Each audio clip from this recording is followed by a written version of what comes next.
Thank you. And welcome back to Uoni Health Tech. And we have our premier guest today. And can you introduce yourself, sir? David, I am JB. I am actually part of CS Outsource, and I handle the talent acquisition and client onboarding here at the company. That's awesome. And you're based in Pakistan? Yes, myself, I am here in Pakistan, the city of Lahore. The company, however, it's based out of New York, and the CEO, Matt, he is in Spain these days. Oh, okay. So what brings you to Mhm. Uoni Health Tech, and what do you would like to talk about?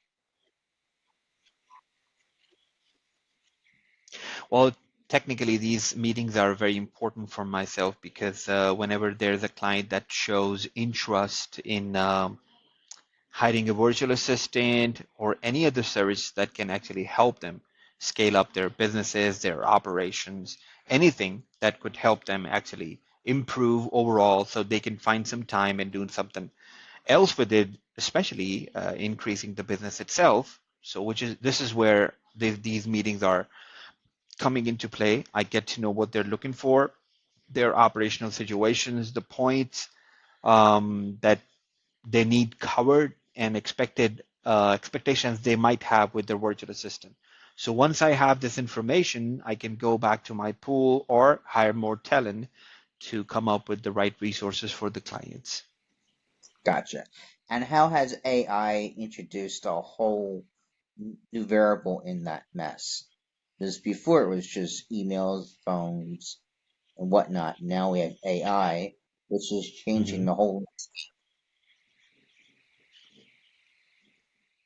Well, to be honest with you, I work mostly with the property managers, the people who are managing vacation rentals, rentals, short-term rentals, midterms, but and relevant industry. So the situation is that most of the time they are relying heavily on AI for the operational stuff. But when it comes to human interaction, this is where they need a human actually go on the phone calls, reach out to the guests to make sure, just let them know, hey, you're not being handled by a robot or a machine or anything that cannot feel your situation.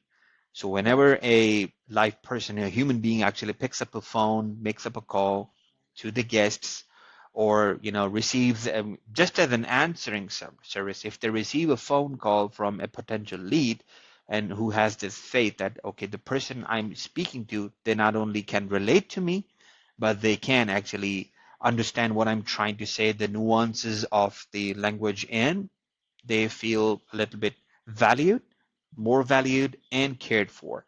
So that factor remains in that whole virtual assistant situation. So yes, when we see a big shift towards the operational capabilities, that's been increased, but human interaction still requires humans to be the frontline people. Gotcha. Now, because you're in Pakistan, do you get more international clients, or do you deal with the more regional areas like Pakistan, India? Well, the thing is, most of CS Outsource's clients are 90% plus are from United States. A few are Gotcha. coming from Europe and South America, but the bulk of the clients are actually the Americans. Is that because it's wealthier in those locations where they can spend the money, or is it more of a regional thing and cultural thing? Because I know in Pakistan and India and Middle East, a lot of your culture is very hospitable. So if someone needed, like, say, a room for a Hmm. night, you would say, "Hey, I talked over my wife. Would you like to sleep here Hmm. at night?" Blah blah Hmm. blah. Kind of like the Good Samaritan in the Bible, right? So you would open your house and then be able Hmm. to support whoever that may be for however long that may Hmm. be. How does that transition into a business like model? Because that's kind of what Booking.com is and whatnot Hmm. for Airbnb kind of things, correct? Or hotel or hostel kind of Yeah. Yep. Yep. Well, the thing is, uh, if I'm being really honest, the 80% of the talent I'm sourcing right now is coming from Latin America for various reasons. There is a majority of people that are recently started coming in from Egypt, Morocco, and Panama. From my region, it's yes, hospitality is there, a lot of cultural stuff is there, but when it comes to the communications portion, most of the time my fellow countrymen are kind of relying on the old style communication. And when the Americans actually hear that style, they immediately understand that, okay, this person is not local. And for this specific industry, they kind of lose the interest that the person who is speaking to me might not know which one is the best bistro out here or which one is the best coffee outlet near to me. Or they might not even understand how my HVAC system is working, though however proficient that person might be. So most of the recent clients are shifting towards the Latin American side because of culture availability, awareness, language nuances, communication style, and mostly because there are so many Spanish speaking people right now in the US that it kind of feels normal if a person has a little bit of accent. So, to be very honest with you, this is one of the main reasons why we shifted from the Philippines or my country to Latin America. things. Oh wow. Um, is there an issue with the language and translating? Is that one of the barriers that you find commonly if people want to visit Pakistan or India or that area of the world?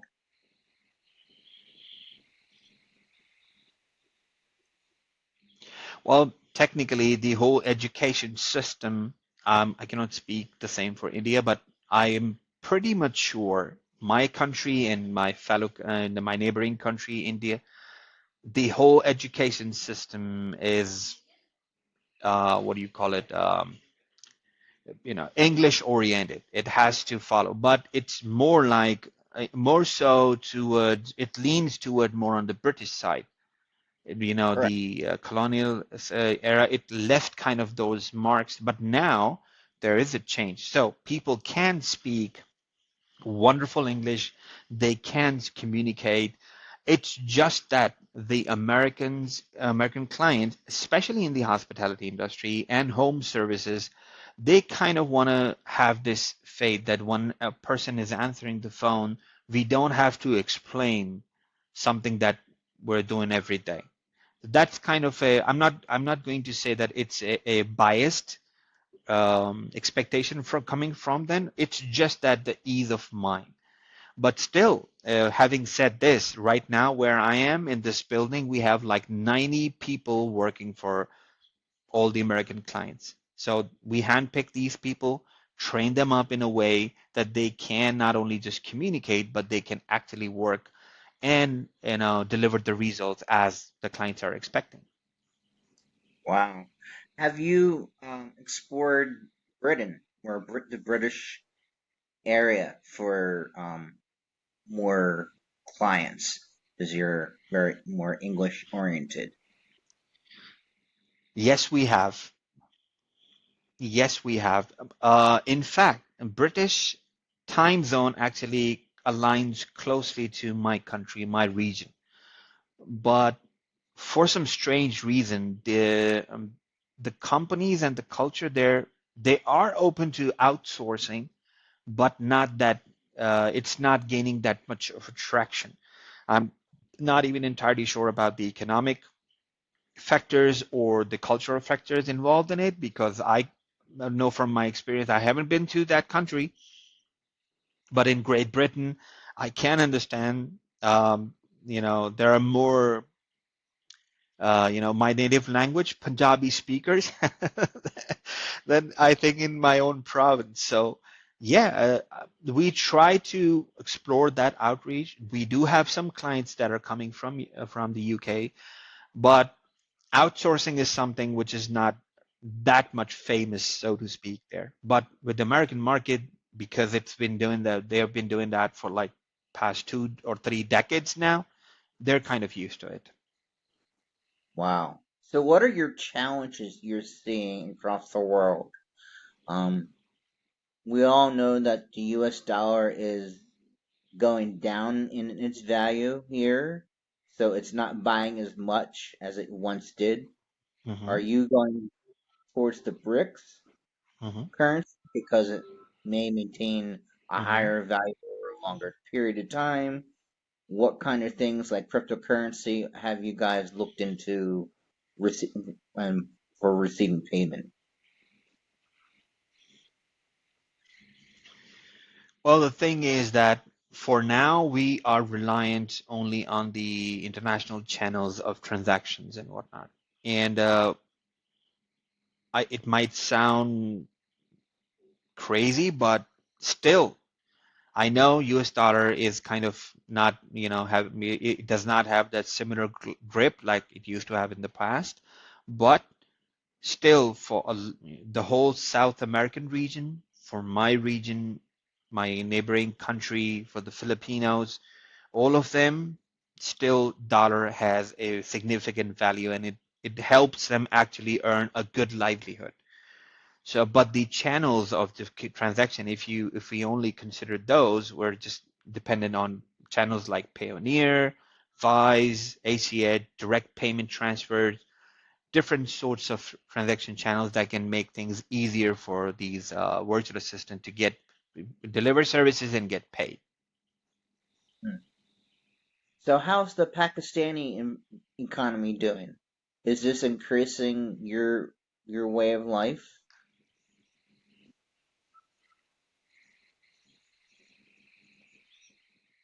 Well, the Pakistani economy, if I'm very transparent with you, not so good. Why not? Um, a lot of factors go into that. Political influences and the policy making is not, what do you call it? It's always short-lived. It's always there to impress a specific class or for a certain time to gain some traction. But the long-term effect of those policies are never promising for the common man. And my country's what do you call it? The economic status is debt driven. We always have to go to like the World Bank to lend us money over and over again to just make sure we're not filing for bankruptcy and have a consistent flow of cash to just make sure the economy just gains its trust and just go with it. But again, the political situation and overall the population is not aiming to for the next 50 years, so to speak. When they're not doing it, every other thing is short-lived, and the short-lived uh, plans never get you the end results that you're hoping to get for your future generations. Wow. How many Pakistanis are being employed by the services that you guys provide or anything similar? Well, we mhm. Well, the services that CS Outsource is currently providing, it's mainly the first of all sourcing virtual assistants. Then there is a shared support for the clients who are scaling up, who need, with limited on the budget, but still need services to outsource. And then we have marketing and sales department. We have accounting and bookkeeping department. We have revenue management department. We have a special department that can help the clients with their development and automation needs if they're using like multiple different tools and they need to combine them, unify them to have a simpler process in their operations. So we help them out with that. So anything that we can come up with, anything that can be done remotely. We are very flexible and open to that. That's awesome.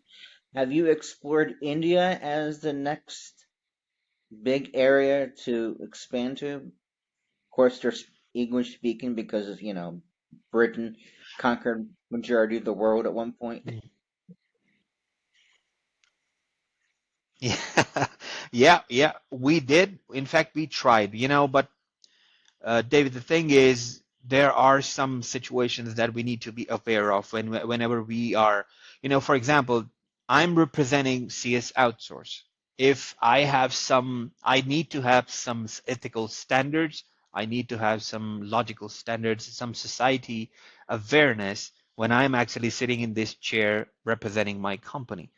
And if I'm not able to, for any reason, it could be personal, it could be social, it could be economic, for any reason, if I'm not able to stand behind my words or behind my brand, that would jeopardize all the efforts that we put in. We have been putting in a lot of efforts for the past 3 to 4 years now, and we are working with 450 plus clients because we were able to do what we said with my fellow country people and the neighboring country India. People are very good. I know them. Most of them are very, very good. But when you run into situations like the adherence problems or anything that's not culturally fit enough or well enough, that sits, that aligns with the American companies or any other person, any business owner in the world, if it does not align with them, there's no point in selling the services. So this is why we tried to do it in the past, but it did not end it well enough. So everyone has a business model to look at. So this is why we try to just stick to the region. Of course, we are exploring new regions of the world. It's shrinking by the minute. I can feel it now. So we're recently going to start exploring resources in Bosnia. Good Wow. people, lots and lots of culture value there, good communication. What about China? Any thoughts about expanding Well, there? Chinese. Well, China is. I don't think we can expand there.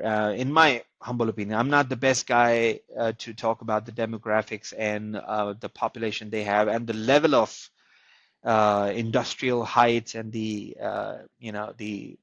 civilization height they have attained right now. There are way too many humans they have on their of their own who can contribute. Just they're just doing well enough. They're one of the biggest economies, strongest when it comes to their the army and whatnot. So they stand in a good place. So when you try to expand the businesses, for Americans and the Europeans, it's the labor cost that Correct. is the driving factor. If Yes. today, if you push down the labor cost in America, the whole, I can confidently say that if the labor costs goes down, 90% of the outsourcing agencies might just implode. The whole industry might implode. It's just the labor cost, the ease of hiring high quality people at fraction of the cost, still not able to worry about the taxes and implications. You don't have to pay them for their dentals. You don't have to pay them for their extra days. People are willing to work, have a consistent income. So that's the driving force. With China, I think it's the opposite. They're well established enough not to have someone else to come in and work. Of course, people can start the businesses, but the one of the biggest challenges is the language barrier. Hmm. How do you overcome that? The language barrier with China. How do you overcome that? Because a lot of us do speak English of one variety or another. So how do you overcome that Mhm. barrier?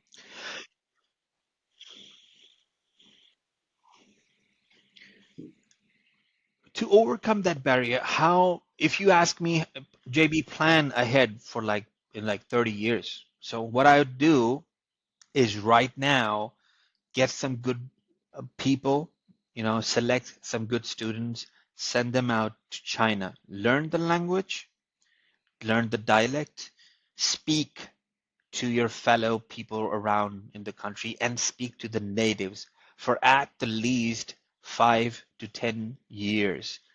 You're going to know the language nuances. You're going to know the culture, what does not sit well. Wow. In my culture, if Sure. if you have a boss, you We cannot just be frank with them. But the so Americans, they work the opposite. You have to be very frank with the person you're speaking with. So what I'd be doing is simply pick a few people, send them to China, have them learn the language and practice it as much as they can. Once they're aware of it, the language nuances, the cultural nuances, bring them back here, spread out that knowledge and train more people. And in like span of 5 to 10 years, we might have a big force of people who can, you know, fluently speak Mandarin, or they can work with Chinese companies who might be needing to outsource their part of their operations. So this is the if you ask me to plan this transition, I'd start this way, because this is, it's a different situation with the with English, because uh, for like 100 plus years, first the British and then the Americans, they spread out their culture through internet. And with China, I can understand that we recently, like 10, 20 years ago, starting here about, okay, this is their culture, this is how they live, through Hollywood movies, through Discovery Channel, to National Geographic. So, things just started puzzling. But still, I personally believe that to understand Chinese culture, to understand Chinese people, there is a lot to learn, because you guys apparently are the one of the Chinese are apparently, if I'm not mistaken, one of the oldest nations on the planet. So it's not like you can do it in like just a decade, you can learn everything. But at the least, if you want a strong foundation, so for the people who can actually, handle and deliver results for the Chinese business people, of course, that will be my plan. I would say it's slow, but it has to be done. wow. So what are your goals for the next 2 to 5 years and going? My goal is to learn as much AI as possible. And if the World War III does not break out, I'd be trying my best to learn more languages. Spanish, French, and Mandarin. These are the three that are my, bucket list. And I'm just not able. I've got 4 kids, and I'm just not able to find the right time to just invest my time in it, because I think the future will require every human on the planet to not only understand and communicate with AI, but also different ethnicities. So this is kind of something that every person should be planning right now. Wow. I heard a lot of people watching movies, then having the subtext on Hmm. with your language Hmm. to learn the language. So Hmm. if you have it in your home, let's say you have a Hmm. Spanish speaking, for instance, or uh, you know, Chinese or Mandarin weekend, you just listen to or watch movies in Mandarin, but then have the subtext in your language. That may help. Well, that could be a shortcut to the whole situation. Yes, that there is a valid point. A lot, I learned a lot of things through such documentaries and movies myself. But when it comes to communicating professionally, representing a company, representing a business, speaking to someone who is way more serious about their business, who they're handing over their operations to and whatnot, They need more than that. They need someone to actually understand what they're saying. They need to learn, have that faith. Okay, I'm practically handing keys for ABC department to someone who's never been to China or has never been to Spain. Still, they have to make sure that my clients do not feel odd that, hey, who is this person on the phone? Hey, who is this person actually communicating with me? So that is something which requires a lot of input. Of course, I can go ahead and just have a few friends from China, find them on through Facebook, Instagram, start following up. I can get a few slang things, but if you want to actually make an impression that, okay, I know what I'm doing and I know what I'm talking about, that I personally think that it requires a lot of input. It does. It does. What is your favorite quote of the day?